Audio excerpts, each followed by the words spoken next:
இங்கிலாந்துக்கும் ஸ்ரீலங்காவுக்கும் இடையிலான இரண்டாம் டெஸ்ட் போட்டி மிகப்பெரிய ஒரு எதிர்பார்ப்புக்கு மத்தியில் இன்னைக்கு டே 4 நடந்தது. ஏன்னா குறிப்பாக 2 நாட்களில் 430 என்ற இமாலய இலக்கை எப்படி ஸ்ரீலங்கா வீரர்கள் எடுக்க போகிறாங்க.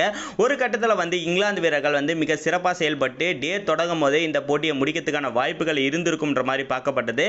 இந்த நேரத்தில் இன்னைக்கு டேவை தொடங்கும் போது பிரபாத் ஜெயசூர்யாவும் அதை தொடர்ந்து கருணரத்னேவும் இந்த போட்டியை ஸ்டார்ட் பண்ணியிருப்பாங்க. சூப்பரான ஆட்டத்தை கருணரத்னே அவர்கள் வெளிப்படுத்தியிருப்பார்னு சொல்ல முடியும். ஏன்னா அவர் ஒரு 50 அடிச்சிருப்பாரு. இதை இடத்துல பார்த்தீங்கன்னா ஜெயசூர்யா அவர் வந்தவுடனே விக்கெட்டை பறி கொடுத்திருப்பாரு. அதை அடுத்து தான் மேத்யூஸும் அவருடைய பார்ட்னர்ஷிப் அமைச்சிருப்பாரு. சூப்பரான ஒரு ஆட்டத்தை வெளிப்படுத்தியிருப்பாரு. 91 பந்துகளில் 36 ரன்கள் எடுத்து மேத்யூஸ் அவர்கள் பஷீர் பந்து வீச்சில் வெளியேறி இருப்பாரு. அதை தொடர்ந்து கருணரத்னேவும் ஹோலி ஸ்டோனுடைய பந்து வீச்சில் வெளியேறி இருக்கும் போது அதை தொடர்ந்து சந்திமாலும் தனஞ்சயா டி செல்வாவும் நல்ல ஒரு பார்ட்னர்ஷிப் அமைச்சிருப்பாங்க. தனஞ்சயா டி செல்வாவை பொறுத்த வரைக்கும் கிளாசிக்கலாக சூப்பரான ஒரு ஷாட்கள் அடிச்சு நல்லாவே பார்த்தீங்கன்னாக்கா மேட்ச் எடுத்துட்டு போனாங்க சொல்ல முடியும். சந்திமால் 58 ரன்கள் எடுக்கும்போது அவரோட விக்கெட்டை பறி கொடுத்திருப்பாரு. இதை அடுத்ததா கமிந்து மெந்திஸ் மிகப்பெரிய ஒரு எதிர்பார்ப்புக்கு மத்தியில் கிரீஸ்க்கு வந்திருப்பாரு. ஏன்னாக்கா ஃபர்ஸ்ட் இன்னிங்ஸ்ல அவர் தான் சூப்பரான ஸ்கோர் பண்ணியிருப்பாரு.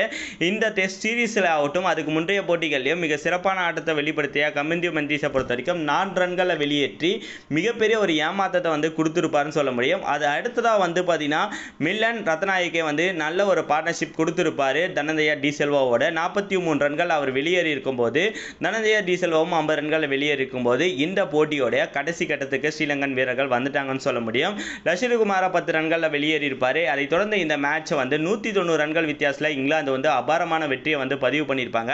என்னதான் இந்த டெஸ்ட் போட்டியை பார்த்தீங்கன்னாக்கா இங்கிலாந்து சூப்பராக கைப்பற்றியிருந்தாலும் இங்கிலாந்து மிகப்பெரிய ஒரு அட்வான்டேஜ் கிடைச்சது ஜோ ரூட்னு சொல்ல முடியும். ஸ்ரீலங்கன் வீரர்கள் 2 இன்னிங்ஸ்லயும் ஜோ ரூட்டோட விக்கெட்டை குயிக்காக எடுத்திருந்தாங்கன்னா இந்த போட்டிக்கான ரிசல்ட் மாறி இருக்கிறதுக்கான பாசிபிலிட்டி இருந்திருக்கும். அது மட்டும் இல்லாமல் முதல் இன்னிங்ஸ்ல ஸ்ரீலங்கன் வீரர்களோட போராட்ட குணமே இல்லைன்னே சொல்ல முடியும்.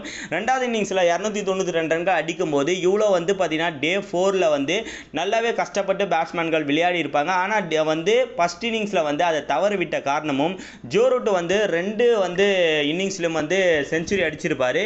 இது மிகப்பெரிய ஒரு இழப்பாக தான் பார்க்கப்படுது. ஒட்டுமொத்தமாக ஸ்ரீலங்கன் வீரர்கள் கொஞ்சம் கொஞ்சமாக ஃபார்முக்கு வர ஆரம்பிக்கிறாங்க. பட் இது மட்டும் போதாது. பந்து வீச்சிலும் நல்ல ஒரு முன்னேற்றம் தேவைப்படணும். அது மட்டும் இல்லாமல் வீரர்கள் எல்லா வீரர்களும் நல்ல ஒரு பேட்டிங் பர்ஃபார்மன்ஸை கொடுக்கும்போது அணி கண்டிப்பாக கம்பேக் கொடுக்கிறதுக்கான வாய்ப்புகள் இருக்கும். இது பொதுவாக பார்க்க போனால் ஸ்ரீலங்கன் அணியோட தோல்வியாக பார்க்கப்பட்டாலும் கூட அவங்க கொஞ்சம் கொஞ்சமாக இம்ப்ரூவ்மெண்ட் கொடுத்துட்டே வராங்கன்னு சொல்ல முடியும். உங்களை பொறுத்த வரைக்கும் ஸ்ரீலங்கன் அணியோட இந்த இம்ப்ரூவ்மெண்ட்டை எப்படி பார்க்குறீங்க? அடுத்த டெஸ்ட் போட்டியில் ஸ்ரீலங்கன் வீரர்கள் என்னென்ன விஷயங்களை செய்யணும்? இனி வரும் டெஸ்ட் சீரீஸ்கள்லையும் ஸ்ரீலங்கன் அணியால் வெற்றி கொள்றதுக்கான வாய்ப்புகள் இருக்குன்னு நீங்கள் ஃபீல் பண்ணுறீங்களா? அது கீழே இருக்க கமெண்ட் செக்ஷனில் கமெண்ட் பண்ணுங்கள்.